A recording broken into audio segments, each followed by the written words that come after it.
Friends, welcome to our channel. ഇന്ന് നമുക്ക് ഈ ഒരു സുന്ദരിയെ പരിചയപ്പെട്ടാലോ? ഇന്ന് മാണ്ടിവില്ലയുടെ വിശേഷങ്ങളാണ് കേട്ടോ. ക്രീപ്പർ വിഭാഗത്തിൽപ്പെട്ടിട്ടുള്ള ഒരു ചെടിയാണിത്. ഇതിൻ്റെ തന്നെ പല കളറിൽ അവൈലബിൾ ആണ്. റെഡ്, ലൈറ്റ് പിങ്ക്, വൈറ്റ് ഒക്കെ ഇതിൻ്റെ തന്നെ നമുക്ക് അവൈലബിൾ ആണ്. അപ്പോൾ എൻ്റെ കയ്യിലുള്ളത് യെല്ലോ കളർ ഫ്ലവർ തരുന്ന പ്ലാന്റ് ആണുള്ളത്. ഇതിൻ്റെ ഫ്ലവർ കാണാൻ നല്ല ഭംഗിയാണ്. ഫ്ലവർ മാത്രമല്ല, ലീഫും കാണാൻ നല്ല ഭംഗിയാണ്. ഒരു ഗ്ലേസിങ്ങോട് കൂടിയിട്ടുള്ള ലീഫാണ് ഇതിൻ്റെത്.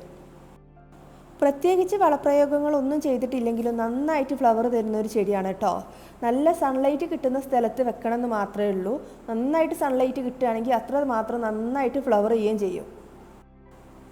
ഡെയിലി ഒരു നേരം നമ്മൾ വെള്ളം നനച്ച് കൊടുക്കണം കേട്ടോ.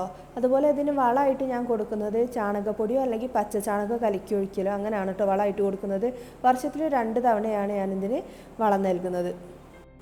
നമുക്ക് ഈ പ്ലാന്റിനെ ആർച്ച് നിർമ്മിച്ച് അതിൻ്റെ മുകളിലോ അല്ലെങ്കിൽ ഗേറ്റിൻ്റെ മുകളിലോ പടിപ്പുരൻ്റെ മുകളിലൊക്കെ ആയിട്ട് നമുക്കിത് പടർത്തി വിടാവുന്ന ഒരു പ്ലാന്റാണ്. അതുപോലെ നമുക്ക് പോട്ടിലും ഇത് നടാവുന്നതാണ്. ഞാനിവിടെ പോട്ടിലാണ് ഈ പ്ലാന്റ് നട്ടിട്ടുള്ളത്. ഒരു 6 മാസം പ്രായമായിട്ടുള്ള ഒരു പ്ലാന്റാണ് കേട്ടോ ഇത്.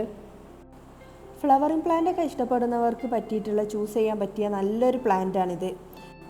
അതുപോലെ ഈ പ്ലാന്റിൻ്റെ തേൻ കുടിക്കാനായിട്ട് ഒരുപാട് പൂമ്പാറ്റകളും ചെറിയ കുരുവികളൊക്കെ എപ്പോഴും ഉണ്ടാവാറുണ്ട് കേട്ടോ.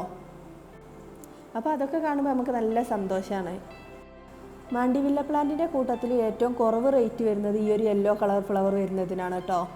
അതാണ് ഏറ്റവും കൂടുതൽ നഴ്സറികളിൽ നമുക്ക് അവൈലബിൾ ആയിട്ടുള്ളതും ഈ ഒരു യെല്ലോ കളർ ഫ്ലവർ വരുന്ന പ്ലാന്റാണ്.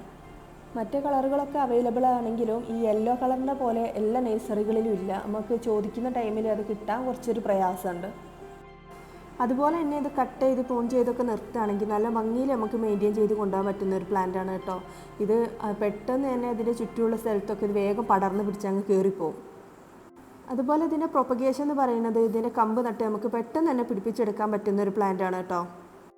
ഈ പ്ലാന്റ് അതുപോലെ ഞാൻ എൻ്റെ വീട്ടിൽ നിന്ന് കമ്പ് കൊണ്ടുവന്ന് നട്ട് പിടിപ്പിച്ചെടുത്തിട്ടുള്ളതാണ്. അപ്പോൾ ഇത്രയൊക്കെയാണ് മാണ്ടിവില്ല വിശേഷങ്ങൾ. വീഡിയോ നിങ്ങൾക്ക് ഇഷ്ടപ്പെട്ടിട്ടുണ്ടാവുമെന്ന് വിചാരിക്കുന്നു. ഇഷ്ടപ്പെട്ടാൽ ലൈക്ക് ചെയ്യാനും കമൻറ്റ് ചെയ്യാനും ഒന്നും മറക്കരുത്. പുതിയൊരു വീഡിയോയുമായി വീണ്ടും കാണാം. താങ്ക്